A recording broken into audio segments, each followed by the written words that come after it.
ओ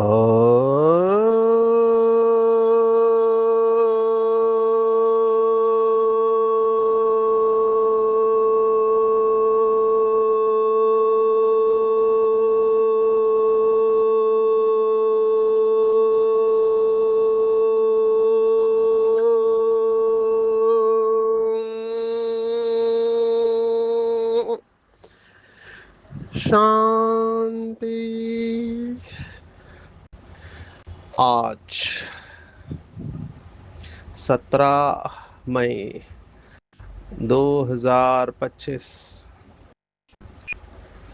भारत में शनिवार है। Today is 17th May 2025 and it's Saturday in Bharat. आज की मुरली का जादुई रहस्य स्वयं को प्रेरणा देने के लिए magical secrets of today's murli for motivating the self. हर मुरली में हम कीवर्ड देखते हैं। बहुत भाई बहनें मुझे फीडबैक देते हैं कि वो क्लास में मुरली सुनते हैं या हमारी परम आदरणीय आशा दीदी जी की मुरली सुनते हैं और फिर मुरली रहस्य सुनते हैं। Hats off to this souls. कितना मुरली से प्यार होगा। मुरली पढ़ते हैं, क्लास में सुनते हैं, फिर मुरली रहस्य सुनते हैं। ये बताता है कि इन आत्माओं में कितनी लगन है। बाबा की मुरली इनको कितनी हिट होती होगी। माना हर जगह से ये विशेषता उठाने की कोशिश करते हैं ये बाबा के बच्चे। वेदों में ये प्रार्थना है कि let noble thoughts come from all the sides. माना चारों तरफ से आप अच्छे अच्छे विचारों को उठाए जहां से आपको प्रेरणा मिलती है। तो देखना चाहिए मुरली के कौन से शब्द मुझे ज्यादा हिट देते हैं। अभी तो बाबा के बहुत अच्छे अच्छे बच्चे श्रेष्ठ पुरुषार्थ कर रहे हैं। हर एक बाबा के बच्चे से जब मैं मिलता हूँ तो मुझे तो वो फरिश्ता दिखाई देता है। शायद उसको ही नहीं पता कि उस वो कितनी महान आत्मा है। भगवान जिस नज़र से हम बच्चों को देखता है शायद हम भी अपने आप को उसी नज़र से देखें। ये मैं इसलिए कहता हूँ क्योंकि कुछ बच्चे खुद को स्वीकार नहीं करते हैं। सेल्फ एक्सेप्टेंस में चैलेंज होता है। जब बाबा बहुत महिमा करता है मुरली में तो कुछ बच्चे कहते हैं बाबा तो बच्चों को चने के झाड़ पर चढ़ाता है। माना ऐसे ही महिमा करता है। और इसका विपरीत भी है। कई लोगों को उल्टा नशा भी चढ़ जाता है जिसको बाबा कहते हैं मियाँ मिट्ठू बनना। अपने को बहुत श्रेष्ठ पुरुषार्थी समझते हैं। तो मुझे याद आ रहा है बाबा ने एक मुरली में कहा था कि मैं सर्वश्रेष्ठ, मैं ही सर्वश्रेष्ठ हूँ और मैं कुछ भी नहीं हूँ। ये दोनों एक्सट्रीम को छोड़ देना चाहिए। जो हमने प्रिंसिपल देखा था I am okay you are okay. मैं सर्वश्रेष्ठ हूँ ये स्वमान है और मैं ही सर्वश्रेष्ठ हूँ ये अभिमान है। और मैं कुछ नहीं हूँ ये दिल होल या दिल शिकस्त बनना है। तो ऐसा भी नहीं होना चाहिए। खुद को स्वीकार करना है। मुझे बाबा के शब्द बहुत अच्छे लगते हैं। क्यों? क्योंकि बाबा सबसे बड़ा साइकोलॉजिस्ट है। वो तो अविनाशी सर्जन है तो उसको सभी पता है बीमारी कैसे शुरुआत होती है, उसके लक्षण क्या होते हैं, कैसे ठीक की जा सकती है। और एज ए डॉक्टर मैं बाबा की मुरली को अलग अलग तरीके से देखता हूँ। एक मनोविज्ञान के दृष्टिकोण से देखता हूँ, एक रूहानी सर्जन की दृष्टिकोण से भी देख रूहानी सर्जन की दृष्टिकोण से भी देखता हूँ। तो बाबा जब कहता है कि बच्चे तुम जो हो जैसे हो मेरे हो, यहाँ पर बाबा बात कर रहा है अनकंडीशनल लव एंड एक्सेप्टेंस। हम इसको परमात्मा का विशेष गुण मानते हैं। और अगर कोई देहधारी इस गुण को धारण करे या इसका स्वरूप बन जाए तो वो भी परमात्मा समान या बाप समान बन जाएगा। अनकंडीशनल लव एंड एक्सेप्टेंस माना वो सामने वाली आत्मा को बिना किसी शर्त के संपूर्ण स्वीकार करता है। ये बहुत ऊंची अवस्था मानी जाएगी। किसी से कोई शिकायत नहीं, न खुद से, न औरों से, न ड्रामा से, न अपने भाग्य से। तो मुरली में से ये सब अलग अलग तरीके के टोटके बाबा जिसे कहता है या टिप्स अंग्रेजी में कहेंगे, वो निकाल लेने चाहिए, उसके ऊपर अभ्यास करना चाहिए। मैं आ रहा हूँ आज के मुरली का कीवर्ड, वो है फूल और कांटे। और एक अभ्यास बाबा के बच्चे करते हैं, बहुत सारी क्रिएटिविटी है मुरली के साथ में, कि मुरली के अंदर से स्वमान की पॉइंट निकालनी चाहिए। और ये एक ही स्वमान काफी है जो दिन भर आपको नशा दे सकता है। देखो, थोड़ा हम तुलना करते हैं लौकिक दुनिया से। अभी मैं नशा मुक्ति में सेवा देता हूँ, तो नशे अलग अलग प्रकार के होते हैं। जैसे तंबाकू का नशा है, या शराब का नशा है, या ड्रग्स का नशा है। अभी आप सोचो, शराब को ही देखो तो शराब भी एक देसी दारू होती है, एक विदेशी दारू होती है। उसमें भी विदेशी दारू में एक बियर होती है, एक वाइन होती है, एक रम और विस्की होती है। कई बच्चे सोच सक रहे होंगे कि मैं क्या कह रहा हूँ। ये हम ट्रेनिंग में बताते हैं, क्योंकि कई भाई बहनों को ये पता नहीं होता है। वो सब शराब को एक ही समझते हैं। शराब के परसेंटेज अलग होते हैं। मैं आ रहा हूँ मुख्य बात मुरली के ऊपर की, एक शराब जिसको बोलते हैं कॉकटेल, माना जिसमें ये सभी शराब मिलाई जाती है। जैसे देसी दारू पी के जो लोग मरते हैं, अभी उस देसी दारू में अल्कोहल का परसेंटेज कितना है ये नहीं पता होता है, और उसमें मिलावट करते हैं मिथेनॉल की, तो उसकी वजह से आंखें चली जाती है, अंधे हो जाते हैं, या मृत्यु हो जाती है, क्योंकि बहुत हाई परसेंटेज में अल्कोहल होता है। तो ये कॉकटेल माना जिसमें सभी शराब को मिलाया गया है। अभी आप सोचो, हमारा भी इधर कॉकटेल है। बाबा नशे के कितने पॉइंट्स के कॉकटेल देते हैं। तो स्वमान, तीन चार स्वमान पूरे दिन भर के लिए काफी है। अभी बहुत लोगों ने मुझे स्वमान की लिस्ट मांगी है जो मैं अभ्यास करता हूँ। मैं फिर से कहना चाहूंगा, देखो ड्रामा बहुत सुंदर बना हुआ है कि ड्रामा में हर एक आत्मा की कल्प पहले वाली स्मृति अलग है। तो कुछ लोगों को मुरली की कुछ पॉइंट हिट होती है, शायद मुझे वो हिट नहीं हो। तो हमको अपनी स्मृति के अनुसार चलना चाहिए। आपको जो भी सामान अच्छे लगते हैं, आप उसका अभ्यास करो। बाबा ने तो मधुबन से 300 सामान की लिस्ट भेजी है। आप सोचो, जो अच्छा स्टूडेंट होगा वो इसका अभ्यास करेगा। अभी मधुबन में हम थे तो हम 16 घंटे का 16 सामान का अभ्यास करते थे, सुबह 4 से लेकर रात को 10 बजे तक। और फिर सोने से पहले और अमृत वेला उठने के बाद, उस समय हमारा सबकॉन्शियस माइंड एक्टिव रहता है। माना उस समय आप जो सजेशन दोगे रात को सोने से पहले, वो रात भर घूमता रहेगा। और अमृत वेले उठते ही पहला थॉट, जिसको बाबा ने भी मुरली में कहा, सुबह सुबह उठते पहला थॉट जो होता है, पहला विचार, उसका पूरे दिन भर प्रभाव पड़ता है। तो ये सब प्रयोग किए गए हैं बाबा के तपस्वी बच्चों ने। तो हम भी ये फिर से कर सकते हैं, क्योंकि पीछे आने वाले बहुत भाई बहन हैं जिनके अंदर बहुत उमंग उत्साह है। मैं उनको शुभ भावना और शुभ कामना देता हूँ। हिम्मत रखना चाहिए, कभी भी हारना नहीं चाहिए। अभी आपके जीवन में पेपर नहीं है, मुबारक हो।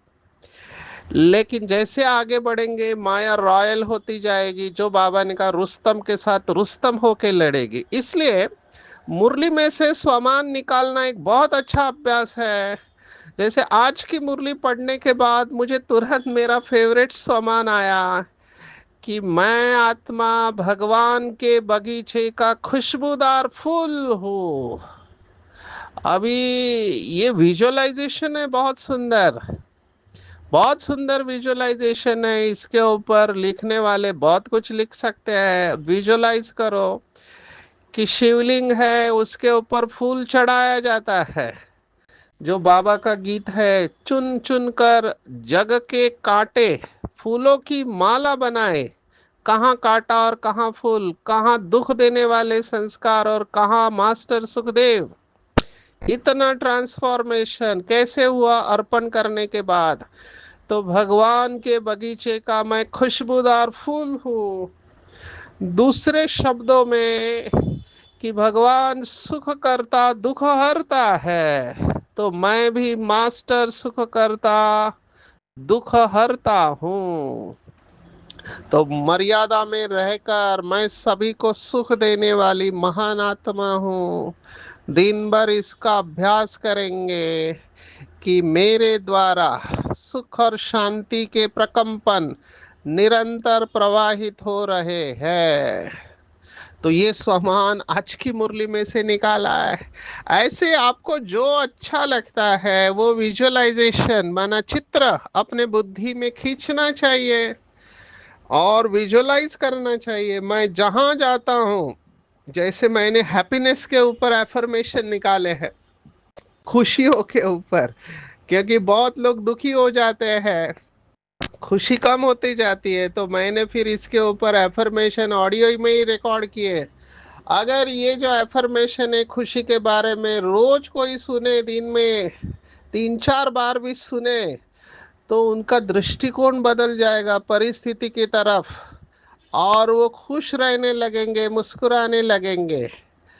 तो ऐसे परिस्थिति का सॉल्यूशन निकालना चाहिए। मुझे बहुत लोग हर बीमारी के लिए सामान पूछते हैं या अफर्मेशन पूछते हैं, तो मैं निकाल के उनको रिकॉर्ड करके भेज देता हूँ। और जो सिंसियर होते हैं, जिनका बंधन समाप्त होने का समय आया हुआ रहता है, उनको उससे फायदा होता है। तो हम खुद भी ये सब कर सकते हैं। हमारे एक आयुर्वेदिक डॉक्टर है जिन्होंने बहुत साल का अभ्यास करके बाबा के बेसिक 7 क्वालिटीज के ऊपर हर एक बीमारी को उसके साथ जोड़ा है। अभी आयुर्वेद की थेरी अलग है, वात पित्त कफ की, तो उन्होंने उस अनुसार स्वमान का जोड़ने का प्रयास किया और उनका अनुभव ये कहता है कि उनको रिजल्ट अच्छे मिल रहे हैं। तो हमको नहीं पता कहाँ पर कौन सी बात काम करेंगी, लेकिन संकल्प शक्ति जो है ये मूल शक्ति है। हमको इसका ज़रूर अभ्यास करना चाहिए। और मेरे हिसाब से अगर विधि पूर्वक अभ्यास करेंगे तो सिद्धि मिलनी ही है। आज की पूरी मुरली फूल और कांटे के ऊपर है। आज बाबा ने बार बार कहा है सबसे बड़ा कांटा है देह अभिमान या देह अहंकार।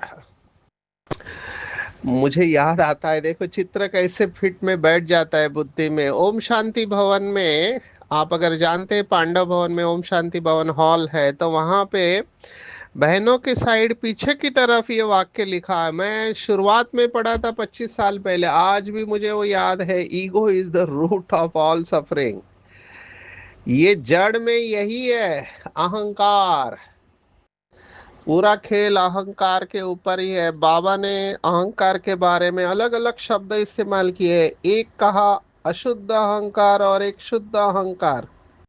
मुझे ये शुरुआत में समझ में नहीं आता था। मैं समझता था कि अहंकार हमेशा निगेटिव होता है। तो शुद्ध और अशुद्ध क्या होता है? जैसे हमारी परम आदरणीय मनोहर दादी, जिन्होंने बहुत सेवा की, जिनको बहुत नशा था, अभी उन्होंने ये क्लास में सुनाया कि एक बार वो मुंबई आए थे, तो बस में से घूम रहे थे, तो उन्होंने फिल्म का एक पोस्टर देखा जिसके ऊपर लिखा था पवित्र पापी। अब ये कोई मूवी है पवित्र पापी, मैं नहीं जानता इस मूवी के बारे में। तो उनका चिंतन चला कि या तो पवित्र है या पापी है, दोनों कैसे हो सकते हैं? पवित्र पापी उनको समझ में नहीं आया। ऐसे ही शुद्ध अहंकार और अशुद्ध अहंकार, मैं भी कंफ्यूज हो गया। फिर बाद में जब गहराई में पढ़ा तो पता चला कि मनोविज्ञान में भी वो हेल्दी ईगो और अनहेल्दी ईगो, ये दो शब्द इस्तेमाल करते हैं। कहते हैं ईगो हेल्दी होना चाहिए, अनहेल्दी ईगो अच्छा नहीं है। अभी मैं चाहता था कि अशुद्ध अहंकार को दूसरा कोई शब्द हो, तो बाबा ने फिर बाद में अव्यक्त मुरली में शुद्ध अहंकार को स्वमान शब्द दे दिया। तो स्वमान मुझे अच्छा लगा। और अभिमान निगेटिव होता है, लेकिन अभिमान कई लोग पॉजिटिवली भी ले लेते हैं कि ये बहुत स्वाभिमानी आत्मा है, कहते हैं ये हमेशा स्वाभिमान में रहने वाली आत्मा है। तो स्वाभिमान वहां पर पॉजिटिव रूप में लिया गया है। इसलिए जो भी शब्द हम इस्तेमाल करें, हमारे बुद्धि में उसका अर्थ स्पष्ट होना चाहिए। बहुत बार स्पीच में झगड़ा इस बात के ऊपर होता है कि कोई व्यक्ति कोई शब्द इस्तेमाल करता है, लेकिन दूसरे लोग उसका अर्थ अलग निकालते हैं। शास्त्रों में भी झगड़ा इसके ऊपर ही है, अर्थ अलग निकाला गया है। अभी आत्मा निर्लेप है, कितनी सुंदर बात है, लेकिन आत्मा निर्लेप है, इसका भाव क्या कि आत्मा के ऊपर कोई लेप शेप नहीं चढ़ता है। तो अर्थ हर एक अपनी बुद्धि के अनुसार निकालते हैं। तो अहंकार शुद्ध होना चाहिए, या जिसको हम कहे कि उसको शुद्ध करना चाहिए, ये भी ठीक है।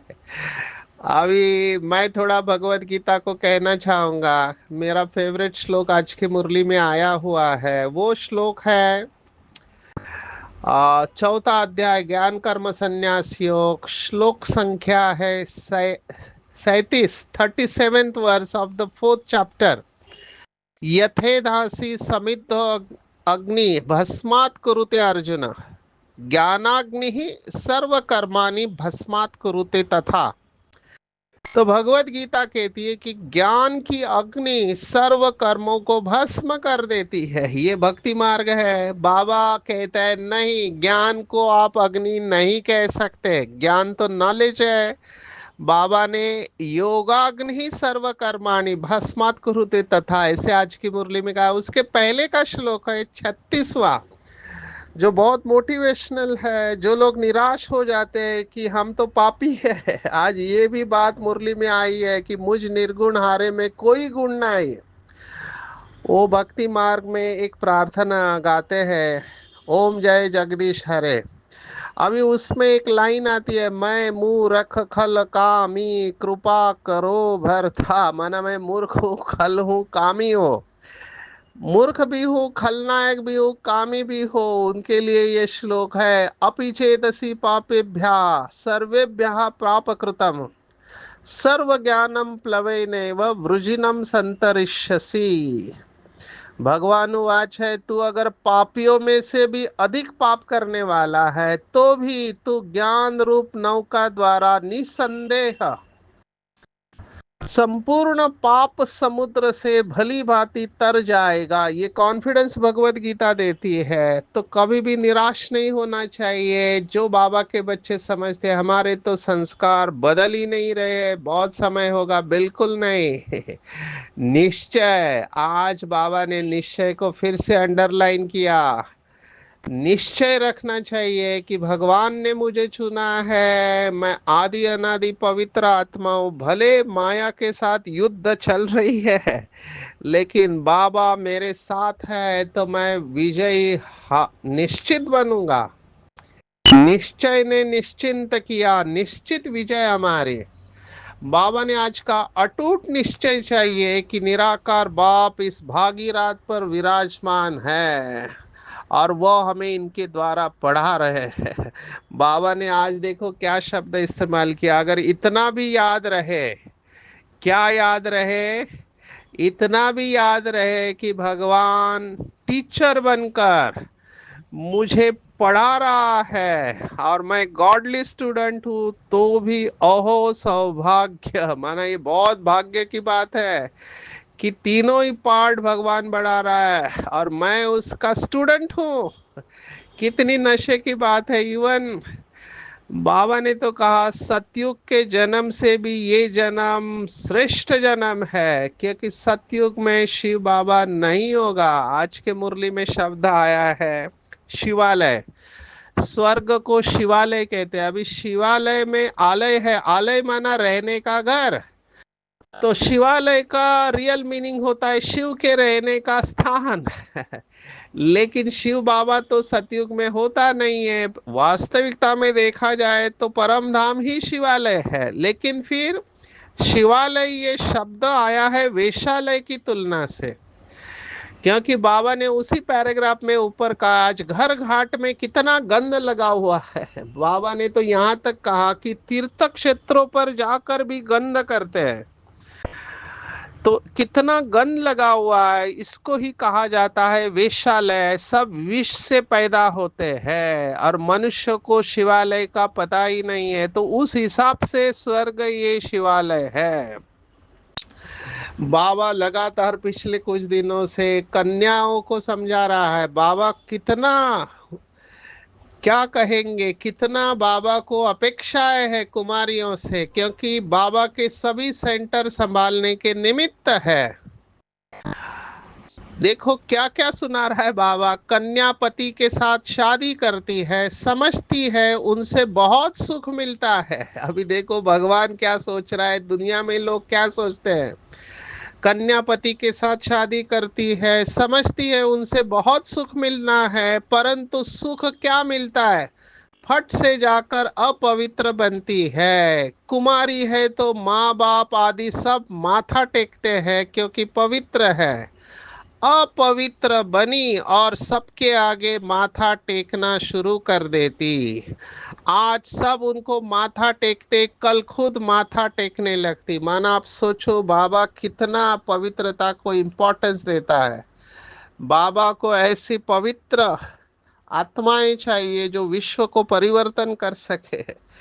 हमारे भाई बहने स्पीच में हमेशा ये बताते हैं कि देखो एक योगी स्वामी विवेकानंद, उन्होंने तो कहा मुझे केवल 100 ब्रह्मचारी दे दो, मैं पूरे विश्व को बदल दूंगा। ये उनका कॉन्फिडेंस था। सोचो पीछे आने वाली आत्मा, लेकिन कॉन्फिडेंस कितना है पवित्रता के ऊपर कि कहता है 100 दे दो मैं पूरे विश्व को बदल दूंगा।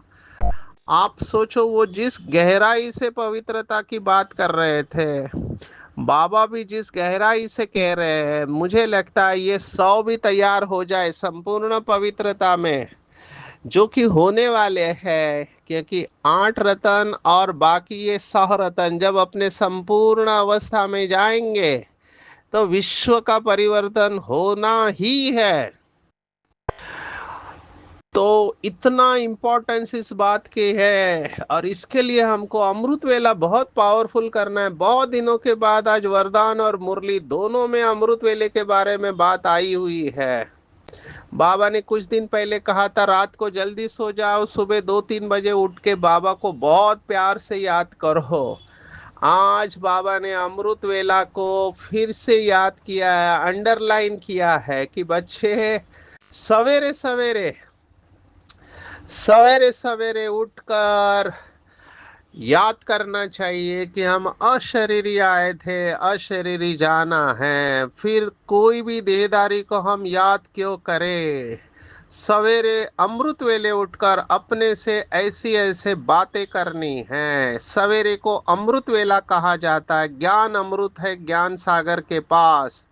तो ज्ञान सागर कहते हैं सवेरे का टाइम बहुत अच्छा है। सवेरे उठकर बहुत प्रेम से बाप को याद करो। बाबा आप 5000 वर्ष के बाद फिर मिले हो। तो सवेरे सवेरे भक्ति मार्ग में भी याद करते हैं। बहुत सारे श्लोक ये ऐसे लिखे हुए महाराष्ट्र में, तो ये बहुत प्रसिद्ध हुए। प्रभाते मनी राम चिंतित जावा, माना सुबह सुबह उठ के राम का चिंतन करना चाहिए। सभी अच्छे काम सुबह होते। बाबा ने कहा 10 से 12 खराब समय होता है, उसके बाद सतो प्रधान अमृत वेला चालू हो जाती है।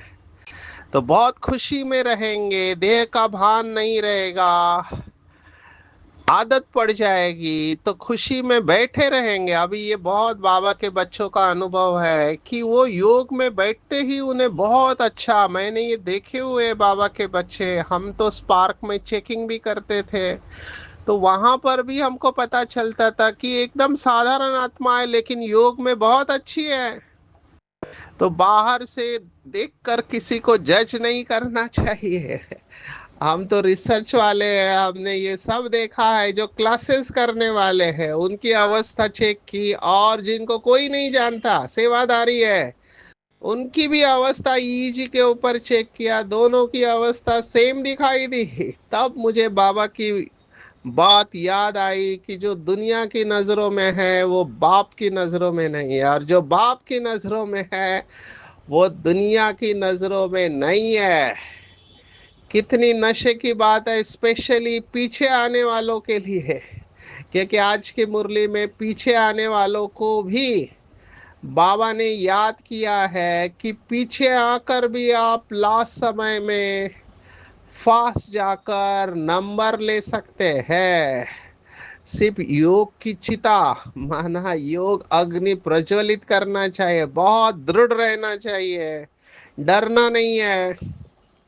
ये ड्रामा जो मिसल चलता रहता है। अभी ये प्रश्न भी पूछते हैं कहीं, आज देखो बाबा ने क्या कहा, जो कुछ देखते हो मच्छर उड़ा कल्प बाद भी उड़ेगा। इस समझने में बड़ी अच्छी बुद्धि चाहिए। ये शूटिंग होती रहती है, ये कर्म क्षेत्र है, ये भी भगवत गीता का श्लोक है, धर्म क्षेत्र कुरुक्षेत्र, ये कर्म क्षेत्र है।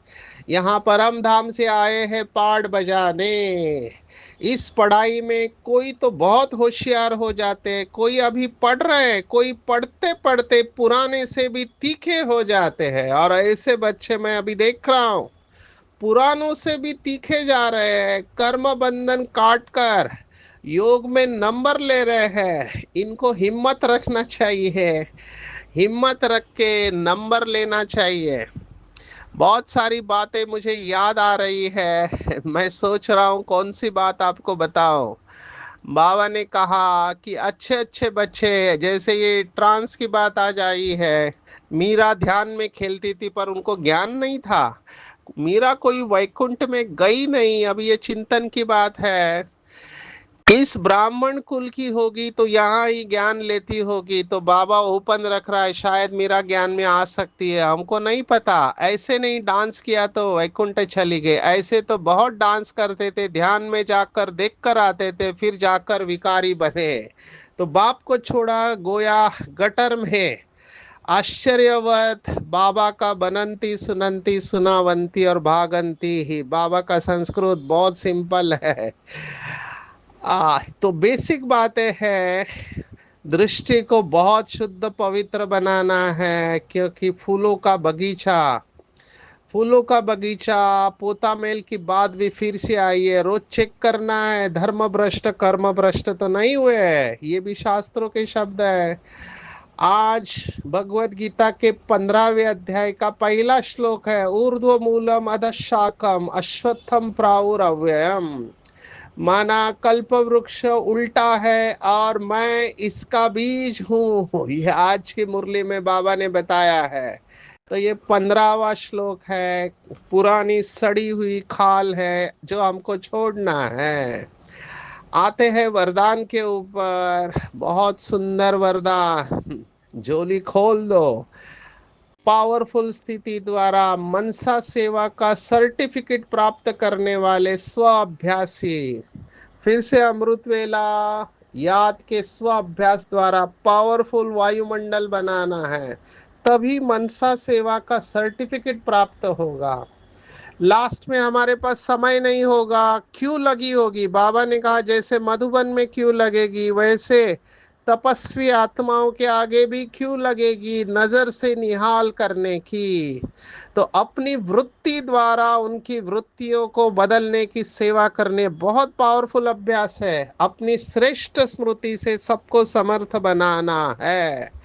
जब ऐसा लाइट और माइट देने का अभ्यास होगा, तब निर्विघ्न वायुमंडल बनेगा और किला मजबूत होगा। ये किला मजबूत की बात मुझे बहुत अच्छी लगती है, सभी हमारे बाबा के सेंटर निर्विघ्न बन जाए, ये बहुत बड़ी अवस्था है। इसके लिए तपस्या का वायुमंडल बनाना है, जो कुछ भी इस किले के अंदर आए वो सुरक्षित महसूस करे।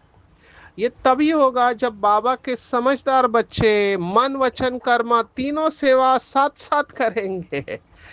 और जो हम दुनिया को चैलेंज करते हैं कि सेकंड में मुक्ति, जीवन मुक्ति का वर्षा प्राप्त करो, उसके लिए हमारी स्पीड भी सेकंड में परिवर्तन की होनी चाहिए। सेम भाव से आया है कि वृत्ति, दृष्टि, कृति और वाणी सेकंड में परिवर्तन करा। हमसे मिलते ही लोग रूहानी प्यूरिटी की, पर्सनालिटी की ओर आकर्षित हो। आज की पूरी मुरली में टेक होम है, बाबा ने कहा मीठे बच्चे, फूल बनना है, देह अहंकार का कांटा छोड़ देना है, निश्चय रखना है कि स्वयं भगवान, निराकार भगवान भागीरथ पर विराजमान है और हमको पढ़ा रहे। जितना निराकार अवस्था में जाएंगे उतना बाप से प्यार का अनुभव करेंगे। अमृत वेला, मीठी रूरियान करनी, आशरीरी बनने का अभ्यास करना है। दृष्टि को बहुत शुद्ध और पवित्र बनाना है। मैं भगवान के बगीचे का खुशबूदार फूल हूँ और मेरे रोम रोम से पवित्रता प्रवाहित हो रही है। मनसा को बहुत पावरफुल बनाना है। अमृत वेला वायुमंडल फैलाना है। जो भी हमारे संबंध संपर्क में आए, वृत्ति से उनको परिवर्तन करना है, किला मजबूत करना है ताकि वायुमंडल निर्विघ्न हो। सभी सेवा साथ साथ करनी है, मनसा वाचा कर्मणा। जो भी हमारे संबंध संपर्क में आए उन्हें अनुभव हो कि ब्रह्मा कुमार अर्थात वृत्ति, दृष्टि, कृति और वाणी का परिवर्तन सेकंड में स्व परिवर्तन करना है। अच्छा, ओम शांति।